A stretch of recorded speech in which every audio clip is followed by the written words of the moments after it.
CBI করেছেন, খুব ভালো কাজ করেছেন আপনারা, যাদের মাথা থেকে এই বুদ্ধিটা এসছে খুব ভালো করেছেন। কেন কলকাতার সিআইডি অফিসাররা কি, একটু আপনাকে জিস বলে দিই, অনেক কিছুই জানি আমি, বললাম তো আমি যখন তখন মার্ডার হয়ে যেতে পারি। আমি এমনি এমনি এই কথাটা বারবার বলছি না, আমি কোনো কথা ফ্লুককে বলি না, নট বাই ফ্লুক আমি কথাটা বলি, কথা বলছি সবাই। সেটা হচ্ছে কলকাতার সিআইডি অফিসাররা প্রাইভেটে কোচিং সেন্টারে হ্যাকিং শেখায়। আজকালকার সিআইডি অফিসারকে অনেক কিছু শিখতে হয়, অনেক কিছু শিখতে হয়, based on the current situation, based on the current crime rate hacking শেখায়। এবং সিআইডিদের যে নিজস্ব কিছু টেকনোলজি আছে, নিজস্ব কিছু যে টেকনিক আছে ক্রিমিনালদেরকে ধরা, সেই জিনিসগুলো বাইরে লিক করে in return of few thousands বাক্স। কত 15,000 20,000 টাকা মাত্র মাস গেলে নেয় এক একটা স্টুডেন্টের থেকে। আবার সেই স্টুডেন্টদেরকে প্লেসমেন্টের রিক্রুটমেন্টও পর্যন্ত করে দেয়, প্লেসমেন্টের রিক্রুটমেন্টের অ্যাসিউরিটি দেয়, এবং তারা করছেও। আমি এমন অনেক কিছু নাম বলতে পারি। এবং একটা কেস হয়েছিল, আমি যেহেতু বলেছি আমি অনেক কেসে ইনভলভ থাকি, একটা কেস হয়েছিল, সেখানে সিআইডি অফিসার আমার সাথে পাঙ্গা নিয়েছিল এবং সে আমার এগেনস্টে ডিফেমেশন কেস করার জন্য রেডি ছিল। ওকে ফাইন, আমাকে ডেকে পাঠানো হয়েছিল বড়নগর পিএসে। আমি গেছি, আমি গিয়ে ওসির কেবিনে বসে রয়েছি, আমার ওসি কেবিনে আমাকে বসিয়েছে হয়েছে, আমি বসিয়েছি। আমি তখনও খুব অসুস্থ ছিলাম একটা কেসের জন্য, আমিও তখন খুব অসুস্থ ছিলাম, 2017 সালে অগাস্টের কথা বলছি। অসুস্থ ছিলাম আমার সাথে, এবং একটা রুল আছে এখন, কোনো ফিমেল যদি ওএসির কেবিনে থাকে তাহলে একটা লেডি ভলেন্টিয়ার দেওয়া হবে। অবভিয়াসলি আমাকে দেওয়া হয়েছিল। তেড়ে পুড়ে ঢুকেছে, একটা কথা আছে না, ছুটে এসে মুখে লাথি, তেড়ে পুড়ে ঢুকেছিল। কে কে কে সেই মহিলা যে আমার এগেনস্টে এত বড় বড় অ্যালিগেশন দিচ্ছে। ওসি স্যার বলছে যে ইনি সে ম্যাডাম, ইনি সে মহিলা। আমি তখন যে বলে না পাওয়ার পয়েন্টে বুলেটস জট ডাউন, যে বুলেটস জট ডাউন হিসেবে আমি একটা একটা করে ওনার যখন ক্রাইম লিস্টটা বললাম না, এবং যেহেতু ওই ওসি আর ওই সিআইডি অফিসার ব্যাচমেট ছিল, সুতরাং সাবজেক্টটাকে আমাকে নিয়ে সেটেল ডাউন করতে চেয়েছিল, কেননা আমি ওনার এগেনস্টে কেস করতে গেছিলাম। বুঝতে পারেন, প্রিয়াঙ্কা চৌধুরী মানে আপনাদের টিনা লাহিড়ী সিআইডি অফিসারের এগেনস্টে কেস করতে গিয়েছিল। আর আরেকটা জিনিস বলে দিই, সিআইডি অফিসারের বাড়ি কেউ চেনে না, আর কেউ লোকালে জানেও না সে সিআইডি অফিসার। আমি কিন্তু সে বাড়ি খুঁজে বার করেছিলাম। তার ওয়াইফ অতীব অভদ্র অসভ্য, নাম আমি বলবো না। আজও সে জব করছে এবং আজও তার হাতে প্রচুর ক্রিমিনালদেরকে, তার হাতে ক্রিমিনালরা তৈরি হয়েছে। মার্ক মাই ওয়ার্ডস, তার হাতে ক্রিমিনালরা তৈরি হয়েছে। কোনো সোসাইটির কোনো মানুষ যারা কিছু শিখবে একটা সিআইডি অফিসার থেকে নিজের ফ্যামিলিকে সেফগার্ড করার জন্য, ইয়া সোসাইটির ভালোর জন্য কিছু করবে, সেরম কিছু না। ক্রিমিনাল দেখেছে, সেই ক্রিমিনাল কোথায় আছে, তার কি নাম, সে ক্রিমিনাল এখন কি কাজ করছে, তার কি ট্র্যাক রেকর্ড আছে, সে আদৌ ওয়েস্ট বেঙ্গলের বাসিন্দা কিনা, ওয়েস্ট বেঙ্গলের তার আই কার্ডস কিনা, কিছুই না, কিন্তু কিছুই না। এত ডিটেল আমি আপনাকে দেখে বাই ফ্লুকে কথা বলছি না যে আমি যখন তখন মার্ডার হয়ে যেতে পারি। একটা সিআইডি অফিসারকে আপনাদের টিনা লাহিড়ী মানে প্রিয়াঙ্কা চৌধুরী চ্যালেঞ্জ করেছিল, সেই সিআইডি অফিসার মাথা উঁচু করে এসেছিল, চলে না, ছুটে এসে মুখে লাথি, মাথা নিচু করে অ্যাপোলজি চেয়ে চলে গেল, ম্যাডাম দয়া করে আমার চাকরিটা খাবেন না, গভর্নমেন্ট জব তো বুঝতেই পারছে। এবং ওসির প্রেশারাইজেশনে আমাকে এমন কিছু জিনিস লিখতে হয়েছে যে সিআইডি অফিসারকে ক্লিন চিট দেওয়ার জন্যে, এবং কেসটাকে ওখানে ওসি ধামাচাপা করিয়ে দিল। আদারওয়াইজ আমি কিন্তু ওই সিআইডি অফিসারকে সু করতে যাচ্ছিলাম। আমি একটা কথা বরাবর আমি লাইফে মেনটেন করে গেছি, what ever I will do through the legal resources. আমি জানি আমাদের লিগাল সিস্টেমের উপর খুব একটা ফেথ নেই, কেন পয়সা সব কিছু কেনা বেচা হয়। শুধু ওয়েস্ট বেঙ্গল না, এভরি স্টেটে হচ্ছে, এভরি সিটিতে হচ্ছে, যেখানে সুপ্রিম কোর্টের জাজের কোনো জায়গা নেই, চিফ জাস্টিসের কোনো জায়গা নেই, মোদিজির কথায় উঠবোস করতে হচ্ছে, সেখানে তো এটার কিছুই না। সো খুব ভালো করেছেন যে কলকাতা সিআইডি অফিসারকে দেননি, সিবিআইকে হ্যান্ড ওভার করেছেন, কেন এখানে কেউ হিউম্যানিটেরিয়ান গ্রাউন্ডে, কোনো পলিটিশিয়ান মেয়েটার হিউম্যানিটেরিয়ান গ্রাউন্ডে কিচ্ছু দেখবে না। এখানে সবাই দেখবে যে ওয়েস্ট বেঙ্গলে একটা লুপোলস পাওয়া গেছে, সুতরাং সত্তার লড়াই, আমাদেরকে ওয়েস্ট বেঙ্গল দখল করতে হবে। এই জিনিসটা নিয়ে 2026-এর আগে আমাদেরকে রফা দফা করতে হবে। আপনারা কি ভাবছেন কি সেন্ট্রাল কি সিম্পাথাইজ করছে ফ্যামিলির সাথে? No way. পলিটিক্স জয়েন করার সাথে আমি বহুত বড় বড় পলিটিশিয়ানদের সাথে বসেছিলাম, আমি নাম বলবো না, তার মধ্যে সিপিএমেরও অনেক আছে, কেন আমার মামা বাড়ির মানে আমার দাদুর বাড়ির ফ্যামিলি সিপিএম সাপোর্টার ছিল। আজকে তো দাদু বাড়িতে কেউই নেই যে সাপোর্টিং করবে সিপিএম সাপোর্টার ছিল। তা সেই সূত্রে অনেকগুলোই বড় বড় নেতাদের আমি আড্ডাবাজি বাচ্চা ভেবে আমাকে আড্ডাবাজির মধ্যে জুগিয়েছিল, কিন্তু বাচ্চা যে মাইন্ডে এর মধ্যে রেখে দিয়েছে, তখন কত বয়স, 5 বছর 6 বছর বয়স। সিপিএমদের বলুন, সবার বলুন, একটাই মাইন্ডসেট আছে যে রাতে ক্রাইমটা করো, দিনে কন্ডোলেন্স দেখাও, যাতে লোকেদের সিম্প্যাথি গ্যাদার করতে পারো। সেই ট্র্যাক এখন মমতা ব্যানার্জি ধরেছে। মমতা ব্যানার্জি নামের মমতা ছিল, আমার মা যতদিন বেঁচে ছিল আমার মাও খুব প্রশংসা করতো, সত্যি রে ওর মধ্যে মমতা আছে, ওর মধ্যে মায়া মমতা আছে দেখে ওর মা বোধহয়, মা বাবা যেই নামটা রেখে থাকুক খুব ভালো নাম রেখেছে। বাট পাওয়ারের হাঙ্গার, সত্তার হাঙ্গার এবং কোটি কোটি টাকার হাঙ্গার ওনাকে কোথা থেকে কোথায় নামিয়ে এনে দিল। আমরা যখন ওনাকে ভোট দিয়ে, ওনার পাশে দাঁড়িয়ে ওনাকে ভোট দিয়ে যখন চুজ করেছিলাম, সিপিএমে অ্যাট্রোসিটিস যখন একটা হাইট নিয়ে নিয়েছিল যে এরপর আর সহ্য করা যাচ্ছে না, আজকে কিন্তু টিএমসিও সেম লেভেলের কাজ করছে, যে এমন একটা হাইট নিয়ে নিচ্ছে যে আর আমরা ব্রিথ করতে পারছি না, আমাদের আর চাই না। আমরা জানি যে কোনো পলিটিশিয়ান আমাদের জন্য না, আমজনতার জন্য কোনো পলিটিশিয়ান না। মোদি কি আমাদের জন্য? Not at all. They all think about themselves.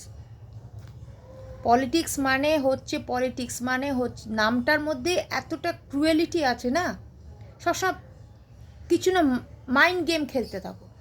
তো মোদিবাবু সেন্ট্রাল আর কি গভর্নমেন্ট একটাই দেখে নিয়েছি, আমি একটা মকা পেয়েছি, কোনো রকমের ক্লোজ শেপে ভাই এবছর জিতেছি, সুতরাং মকে পে চকা লাগাতে হবে। ইটস অল মকে পে চকা লাগাতে হবে। এই একটা উইকনেস হয়েছে, এই উইকনেস নিয়ে আমি 2026-এর মধ্যে কেস রফা দফা করব। And we too also need a change. কেন বলুন তো সবাই আমাকে বলে না, আপনি এত মুসলিম সাপোর্ট করেন কেন, আপনি একটা হিন্দু শুধু না, আপনি একটা ব্রাহ্মণ ঘরের মেয়ে। হ্যাঁ, আমি বারেন্দ্র ব্রাহ্মণ ঘরের মেয়ে, অবশ্যই আমি বারেন্দ্র ব্রাহ্মণ ঘরের মেয়ে। বাট কী বলুন তো, আমাদের কান্ট্রিতে মধ্যে একটা সেকুলারিজম আছে, তো আমি ওই জন্য সব ধর্মকে রেসপেক্ট করি। আমি সবসময় একটাই কথা বলি, ধর্ম কিন্তু কখনো কাউকে খারাপ শেখায় না, মানুষ খারাপ ভালো হয়। এই যে যারা রেপ করেছে, বলতে পারবেন তারা হিন্দু না, মুসলিম না, শিখ না, ইসাই? মানুষ না, ওরা জানোয়ারের থেকেও অদম। জানোয়ারও এভাবে টর্চার করে না, জানোয়ারের থেকে অদম। সুতরাং ক্রিমিনালের কোনো কাস্ট হয় না, হ্যাভানিয়াতের কোনো কাস্ট হয় না, পলিটিশিয়ানদের কোনো কাস্ট হয় না। তো আমি চাই এই টিএমসি পার্টি না থাকুক। তার বেসিক রিজন আর একটা অবভিয়াসলি আছে, এটা তো আছে, ডেফিনেটলি এটা আছে, যেখানে ডাক্তাররাই সেফ না, সেখানে আমরা আমজনতা কী করে সেফ হব? সেকেন্ড রিজন হচ্ছে, যদি মমতা ব্যানার্জি সিট ছাড়তে বাধ্য হয় কোনো কারণে, নেক্সট সিএম কে হতে পারে জানেন? ববি হাকিম। আর ববি হাকিম হলে পুরো এই ওয়েস্ট বেঙ্গলটাকে একটা ইসলামিক স্টেট হিসেবে কনভার্ট করবে। তা আপনারা কি সেটাই চান যে এখন মুসলিম হয়ে যাবেন? জবরদস্তি কনভার্সন হবে, যেটা সাউথ ইন্ডিয়াতে যেটা একবার হয়েছিল, জবরদস্তি কনভার্সন, যেটা একটা সময় বাংলাদেশেও হয়েছিল, শুনেছিলাম, হিস্ট্রিতে পড়েছিলাম, হয়েছিল জবরদস্তি মুসলিম বানানো। ওরা মুসলিম না, বাই ব্লাড ওরা মুসলিম না, অনেককে জবরদস্তি মুসলিম বানিয়েছিল, যেটাকে বলে বিহারি মুসলিম। আমাদের আছে বিহারি মুসলিম, বিহারেও আছে, বিহারি মুসলিম বাংলাদেশেও আছে। তো ইন দ্যাট কেস আপনারা যদি ওয়েস্ট বেঙ্গলটাকে এবং নর্মাল স্বাধীনভাবে ওয়েস্ট বেঙ্গলটাকে একটা, ইন শর্ট আমি বলি, অনেকটা লেন্দি হয়ে যাচ্ছে, ওয়েস্ট বেঙ্গলটাকে যদি বাংলাদেশ সেকেন্ড বাংলাদেশ না বানাতে যান, যেখানে এখনও শুনছি, আমি গিয়ে বেরিয়েছিলাম, বললাম না আমি একটা আলমারির জন্য বেরিয়েছিলাম, তো আসার সময় আমার পাড়ায় অনেকজনের সাথে দেখা টাকাটা হয় না, একটু হাই হ্যালো করে এলাম। তো ওনার একজন দাদা আছে, উনি থাকেন হচ্ছে আগরপাড়ায়, ওনার বাবা মা ভাইয়ের বউ পুরো ফ্যামিলি বাংলাদেশে থাকে। 7 না 10 দিন ওনার ফ্যামিলিকে পালিয়ে বেড়াতে হয়েছে। অবভিয়াসলি তারা হিন্দু। কেন? আমি বললাম, কেন দাদা? ওরা পুরো বাড়ি জ্বালিয়ে দেওয়া হয়েছে, মুসলিমরা পুরো বাড়ি জ্বালিয়ে দিয়েছে, বলে একটাও হিন্দুকে রাখতে দেবে না। তা কি আপনারা কি চাইছেন ওয়েস্ট বেঙ্গলেও সেম জিনিস হোক? যদি না চান, আমাকে তো সবসময় টন্ট করতে থাকেন, আপনি কেন মুসলিম সাপোর্ট করেন, মুসলিম সাপোর্ট করেন। আমি মুসলিম সাপোর্ট করি না, আপনাদের এই ধারণাটা ভুল। আমি কুরআনে পাককে সাপোর্ট করি, কুরআনে শরীফকে বার করি, হোলি বাইবেলকে সাপোর্ট করি, ভাইগুরুকে প্রণাম করি, যেহেতু আমার খুব ভালো লাগে পাঞ্জাবি কালচার। তো আমি রিলিজিয়ানটাকে রেসপেক্ট করি। আমি হিউম্যান বিং ভালো না খারাপ তার বেসিসের ওপর তার সাথে তাকে লাইক করি কি ডিসলাইক করি। আমার কোনো মুসলিমের সাথে কোনো লাগাও নেই। আপনার কথাটা আপনারা ভুল ভেবেছেন, আমার কোনো মুসলিমের সাথে লাগাও নেই। আমি ইসলামিক রিলিজিয়ানটাকে পারি। ইসলামে কোথাও আপনি কোরআনে শরীফে লেখাতে পারবেন যে গরু কাটতে হয়, কাউ স্লটিং যে করতে হয়, কোথাও লেখাতে পারেন? এটা আমি আগেও একটা ভিডিও বানিয়েছিলাম, পোস্ট করেছিলাম। এটা মুসলিমরা ইন্টেনশনালি হিন্দুদেরকে জ্বালানোর জন্য করা হয়। আর কি বলছেন যেন মমতা ব্যানার্জি কি বলছিলেন? হ্যাঁ, গরু পাচার করলেও বা ওটা তাহলে কি তিহার জেলে কি হালুয়া পুরি খাচ্ছে? ওনার কেষ্ট হালুয়া পুরি খাচ্ছে। আর মনে হচ্ছে যেন কোনো রাজার খাজানা বেরিয়েছে। আর চাকরি দিতে গেলে যে টাকা দিতে লাগে নাকি। আপনার দিদি, আপনার কটা কোন কেসে প্রুফ লাগবে বলুন তো, আমি দেবো। আমি Priyanka Chaudhary, daughter of late Sanjay Kumar Chaudhary বলছি। আমি আপনাকে প্রুফ দেবো। কোন কেসে আপনার প্রুফ চাই? আপনার টিএমসি পার্টি যে আমাকে বিছনায় শোয়ার জন্য অফার দিয়েছিল আমার বাড়িতে এসে, এবং আপনার প্রচণ্ড ক্লোজ, উনি প্রচণ্ড ক্লোজ। আচ্ছা, একটা হিন্ট দিয়ে দিচ্ছি, ওয়ার্ড নাম্বার 44। ওয়ার্ড নাম্বার 44 বলবো, উইথ প্রুফ বলবো। যখন বললাম যে আমি কোর্টে যাব পুরো প্রুফ নিয়ে, আমাকে বললো কি না, আমি আমার সাথে 4 রাত তারাপীঠে কাটাও, তোমাকে একটা পার্টির পজিশান দিয়ে দিচ্ছি। তা আমি কি সায়নী ঘোষ, না আমি সায়ন্তিকা ব্যানার্জি, নাকি আমি রচনা ব্যানার্জি, না ঋতুপর্ণা সেনগুপ্ত, যে কাজের জন্য সব কিছু করতে রাজি আছে? সিপি সিপি সিপি সিপি এখন তো ওপেন প্ল্যাটফর্মে আছে। একটা মডেল লাগবে, সিপি বেসড মডেল, একটু গায়ে হাত দিই, একটু হোটেলে চলি। আমাকে ওটা ভাববেন না দিদি, ভাববেন না আমাকে। আমি যখন এতগুলো কেস লড়েছি না, এখন একটা জিনিস করেছে পুলিশ, যে মেয়েটা এত ডিয়ারিং তার কোনো লুপহোলস বার করতে হবে। লুপহোলস বার করতে গিয়ে কোর্ট থেকে অর্ডার বার করেছে, প্রথমে ব্যারাকপুর থেকে অর্ডার বার করে লোকাল পুলিশ স্টেশনের থ্রু দিয়ে আমার ক্যারেক্টার ভেরিফিকেশান হয়েছে। টোটাল লোকালে আমারই অ্যান্টি যারা আছে, আমার শত্রু তো কম নেই, আমার যারা অ্যান্টি আছে, এবং যারা একটা সময় আমাকে আমার 12 বছর বয়সে রেপ করে নিয়ে গিয়ে বাড়িতে ফেলে দিয়ে যেত আমার বাবা মার কাছে, কেননা আমার বাবা কেন বাড়িটা বিক্রি করে দিচ্ছে না, তাদের কাছে আমার ক্যারেক্টার সার্টিফিকেট পুলিশ সিভিল ড্রেসে এসে, আমি কিছু কথা ভুলেছি কারণ আমার ব্রেনটা তো ঠিক নেই এখন অবস্থা, আমার মানে এতটাই আমি ডিপ্রেসড হয়ে রয়েছে এখন। ডিপ্রেস না, আমার ভেতরে এত রাগ জন্মে রয়েছে। তো আমার ক্যারেক্টার ভেরিফিকেশন করা আছে, এবং আজও আমার কাছে ক্যারেক্টার সার্টিফিকেট আছে, ব্যারাকপুর কোর্ট থেকে নিয়ে, বর্ণনগর পিএস থেকে নিয়ে, এবং অনেক লোকাল পুলিশ স্টেশন আছে, সিটি পুলিশ স্টেশন থেকে নিয়ে। কেন কি অনেক কেস তো আমি করছি, আমার প্রপার্টি কেসটা যেহেতু সিটি পুলিশের আন্ডারে পড়ে যাচ্ছে, আমার দাদুবাড়ির কেসটা, ক্যারেক্টার সার্টিফিকেট আগে নিয়েছে। কেন বলুন তো, আমাকে যাতে ঝোকাতে পারে। আমি বোল্ড ড্রেস পরি, ওটা আমার চয়েস। তার মানে এই না যে আমি রোজ জামা কাপড় বদলানোর মতো আমি আমার লাইফে ছেলে বদলে। আমার লাইফে একটাই বিয়ে, একটাই এন্ড, একটাই শুরু, একটাই শেষ, ব্যাস। তার আগে না কোনো বয়ফ্রেন্ড চক্কর ছিল, তারপরেও কোনো চক্কর নেই, আগামী জীবনে, আর এখন তো আমার 42-43 বছর বয়স হয়ে গেল, আগামী জীবনেও নেই। আমার ভালো লাগে না সুন্দর হয়েছি দেখে নিজেকে নিলাম করব রাস্তায়, ওই মেন্টালিটির মানুষ আমি না। দয়া করে নোংরামিগুলো বন্ধ করুন। যদি পলিটিক্সে থাকতে হয় ক্লিনভাবে পলিটিক্স করুন। আর আপনি ডক্টর শান্তনু সেন, ডক্টর কাকুলি সেন এবং তার মেয়ের সাথে যা করেছেন, অনেক অন্যায় করেছেন। আপনি কি বুঝবেন ডক্টরি পেশা সম্বন্ধে? লেখাপড়াটা কতটুকু জানেন আপনি?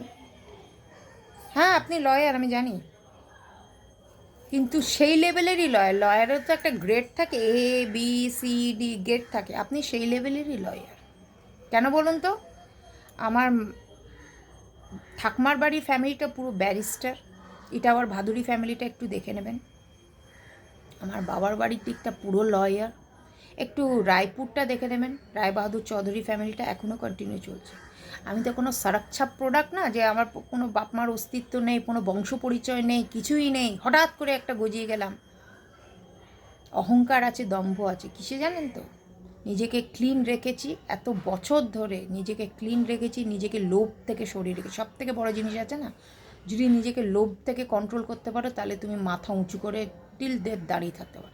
আর যদি তোমার অতিরিক্ত নোংরা লোভ থাকে তুমি জীবনে কিচ্ছু করতে পারবে না। তো দয়া করে আপনার লোভটাকে একটু করো। আপনি অসম্ভব গ্রিডি হয়ে গেছেন, আপনি জানেন না যে আপনি কোথায় নেমে গেছেন। একটু লোভটাকে কন্ট্রোল করুন যদি থাকতে চান, নাহলে আপনার কুর্সি গেছে।